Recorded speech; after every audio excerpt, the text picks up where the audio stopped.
We came up to a waterfall maybe about an hour outside of Bunmut, and this is like a homestay area. You can see on the side here these little huts you can stay in. And then I was just noticing these staghorn ferns here. You can see every tree almost has one of these in here. I mean, I've never seen them this big before. Look at the leaves on this hanging down, and then you can see like how big the tops are too. You know, this has got like a multi-stems on them, but I've never seen like a clump that big before on top. And same as like this on this side.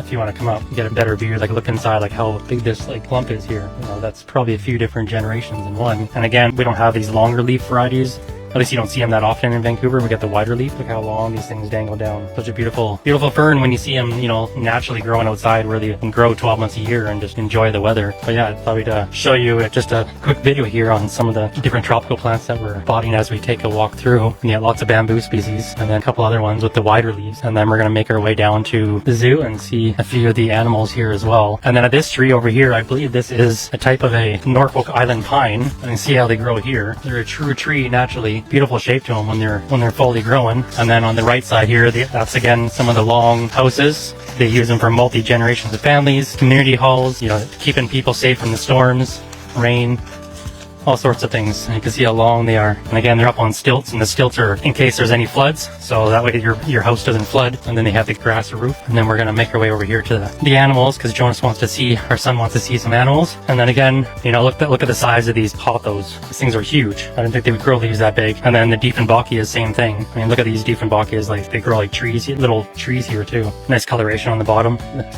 Got the mixed color. So yeah. There you have it, and we'll give you a few more videos as we go in. Oh yeah, a lipstick plant, yeah. So these will grow off of trees naturally, or you know, as a cascading plant. You can see they planted in a vase here. Looks like it's just kind of coming to an end of the flowering, but again, we grow these indoors, bright, indirect light, and then they have a lot of ponds that they do here too, that they have water, sitting water in there, and they do a lot of the lilies. All right, well, let's go through.